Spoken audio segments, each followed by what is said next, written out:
நீங்க இப்ப பேசிடுவீங்க, இன்னும் 4 வருஷம் கழிச்சு உங்களால இதே வார்த்தை பேச முடியாது. உங்களுக்கு தெரியாது, நான் ஆபீஸ்ல இருந்து வருவேன், ஒய்ஃப் வந்து இந்த நோட்லாம் வச்சு இப்படி இப்படி கிறுக்கி அப்படியே கண்ணா முன்னாடி கிறுக்கி வச்சுப்பான், அப்படியே பைத்தியம் முடிச்ச மாதிரி ஒரு ஸ்ட்ரெஸ். நான் என்னமோ பண்ணேன்.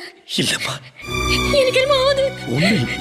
ஒரு ஃபங்க்ஷனுக்கு போக முடியாது, வீட்டுக்கு யாரா ரிலேஷன் வந்தா எங்களால வீட்டுல இருக்க முடியாது, நாங்க எங்கன்னா போயிடுவோம். யாரா கேட்பாங்க, பக்கத்து வீட்டு குழந்தைய கொஞ்சம் முடியாது, ஏன் உன் குழந்தைய எப்ப கொஞ்சம் போறேன்னு கேட்பாங்க. என்னடா இது விசேஷமா? இல்ல சித்தப்பா. இது இல்லையா? நான் 1 இயர் தான் பிளான் பண்ணேன். 1 இயருக்கு அப்புறம் மறுபடியும் குழந்தை வேணும்னு டிசைட் பண்றப்போ அதுக்கப்புறமா 6 மாசம் எனக்கு குழந்தை இல்லை. சின்ன ஹாஸ்பிட்டல் போய் செக் பண்ணோம், 2 பேருக்கும் அந்த செக்அப் இந்த செக்அப் எல்லாத்தையும் எடுத்தாங்க. எல்லாம் 2 பேருமே கரெக்டா இருக்கீங்க, என்ன பிரச்சனை தெரியல, ப்ரெஷர் தான் காரணம், ஜாலியா ஹாப்பியா லைஃபை லீட் பண்ணுங்க, கண்டிப்பா குழந்தை இருக்குனாங்க. மறுபடியும் 1 வருஷம் போச்சு, அப்பயும் எங்களுக்கு குழந்தை இல்லை. மறுபடியும் போறோம், ஹாஸ்பிட்டலுக்கு போறோம், அப்ப செக் பண்ணி பார்த்தா ஒய்ஃபுக்கு சிஸ்ட் இருக்குன்றாங்க. அப்போ ஒவ்வொருத்தரும் கேட்குற கேள்விக்கெல்லாம் நம்மளால பதில் சொல்ல முடியாது.